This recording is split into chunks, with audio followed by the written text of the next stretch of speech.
For years, this is the way we've been conducting elections. Slow, ponderous, at times violent, many times scandal-ridden.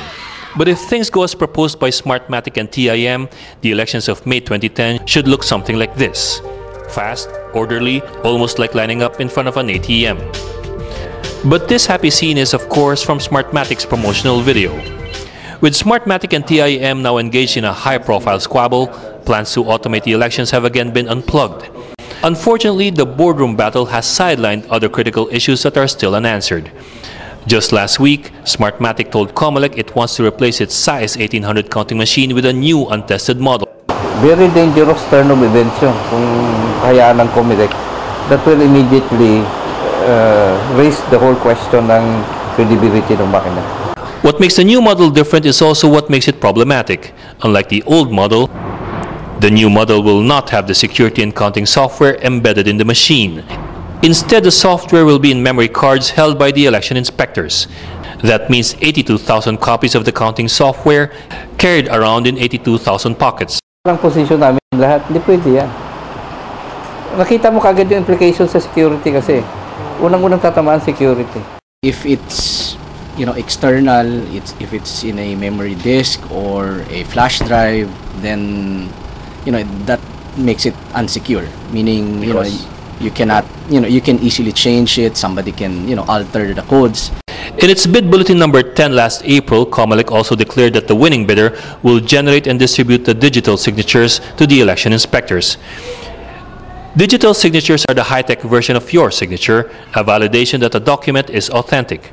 BEI members will use digital signatures to validate the results of their tally before they transmit them to the canvassing centers.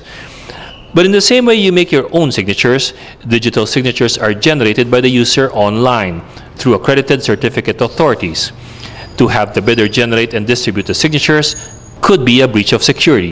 What it boils down to is the Smartmatic will have possession of the secret key and public key of all the BEI personnel and all the municipal, provincial, national Board of Canvassers. If you have a copy of the key of the BEI, you can resign.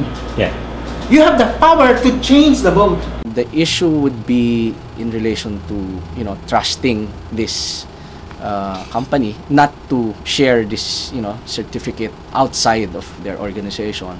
Manalas thus tried to raise this issue during the bidding process but was promptly dismissed as a no election proponent. We recognize that we were allowed inside, as credited observers. When we did ask questions, or we did ask a specific question regarding a vital security feature of the whole system, hindi kami pinayagan, sinabihan pa kami na we are delaying the process at gusto daw ba namin mangyari no election. Another issue, the COMELEC's choice of optical mark technology. From the start, the COMELEC limited the bidders to paper-based automation. Curiously, Smartmatic's own president and CEO, Roberto Mujica, told Radio Nacional de Venezuela in 2004 that optical mark technology was old and error-prone. For this reason, Smartmatic pushes its touchscreen technology more aggressively. But that didn't stop Smartmatic from pitching its SAIS 1800 optical mark scanner for next year's elections. Critics of the technology say this violates the principle of a secret vote with a transparent count. Especially the expectation for a transparent election and the expectation that they are able to witness and observe how their votes are counted are not being addressed by the COMELEC and consequently are not being addressed by the kind of the technology that the COMELEC has adopted. Ironically, while the issues were sidelined and the joint venture sideswiped, election operators are going full steam ahead with plans to subvert the results of next year's polls. Casiple says word from the ground is operators have started a bidding war among politicians, saying they can still guarantee a sure win next year. The report from the field is umiikot na nagkukwento. Nagkakaroon ng mga offer sa mga politiko that they can do it even with the automated system. What this means is that automation or no automation, election cheaters think that they will still be gainfully employed in 2010. For the Philippine Center for Investigative Journalism, Ed Lingao.